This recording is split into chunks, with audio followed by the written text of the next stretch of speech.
Facebook lovers, your phone is finally here. How's it going, guys? I'm Aaron Baker from PhoneDog.com. This is the HTC First from Facebook and HTC. Here's what you need to know about this tiny little Android phone in the Snapshot review.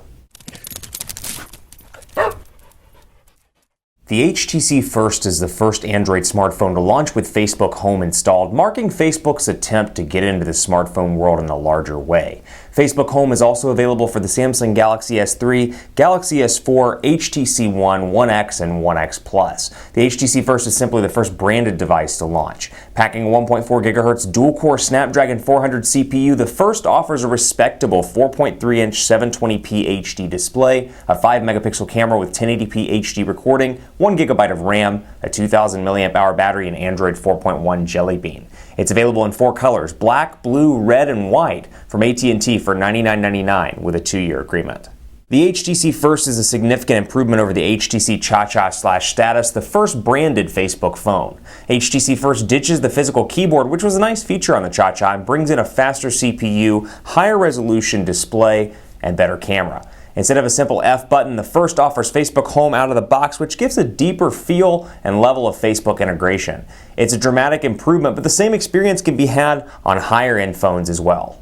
If HP's WebOS were still around, particularly under the Palm brand, and they were making hardware, this is what I would imagine it would look like. The body's coated in a soft-touch shell that's similar to the material on the HTC One X, and the company logos are small and at the bottom of the unit, giving it an untouched feel, which is perfect for those that don't care for company branding. For a first version, Facebook Home is surprisingly quick and easy to use. Once the shortcuts are committed to memory, things like double tapping to like a status, remembering how to quickly post a status, and more, the interface is easy to get along with. Android 4.1 Jelly Bean powers the HTC First, and unlike the HTC One, it's a stock version. There's no Sense 5 presence here. There's 2 angles to push with the HTC First. First, and no pun intended, it's the primary flag carrier for Facebook Home. While you can get the software on the Galaxy S3, Note 2, HTC One, One X Plus, and One X, the First will offer the experience from the point of sale. Second, it's one of the few devices out there that offers a stock build of Android that can be enabled if you don't want to work with Facebook Home.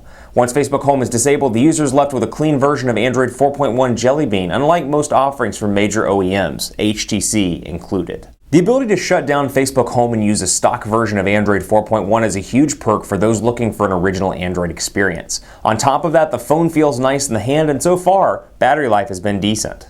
For the target demographic of this device, the specifications are more than acceptable. For those seeking either a mid-sized phone or a stock Android device with 4G LTE capabilities from a mainstream carrier, or both, the HTC First will likely be underpowered in the specifications department. It reignites the debate of mid-sized phones with less than high-end specs. The question remains even for die-hard Facebook users. Do those that spend nearly every waking minute on Facebook want an application that limits regular functionality of their smartphone on a device that's mid-tier, or is it wiser to pick up a high-end phone and download the same application? Facebook Home is available for top-tier contenders like the HTC One and the Galaxy S4, and the functionality of the application is largely the same across devices. HTC First gives Facebook a solid presence in the retail space, and it's a vanilla Android phone that will fit in any pocket. That said, most folks will want to consider the high-end alternatives instead. Keep it locked on PhoneDog.com for continuing coverage of the HTC First. Let me know what you think of this device on Twitter at PhoneDog_Aaron and on Facebook at Facebook.com/HiAaronBaker. Thanks for watching. Stay tuned for the full video review of the HTC First. I'll see you next time.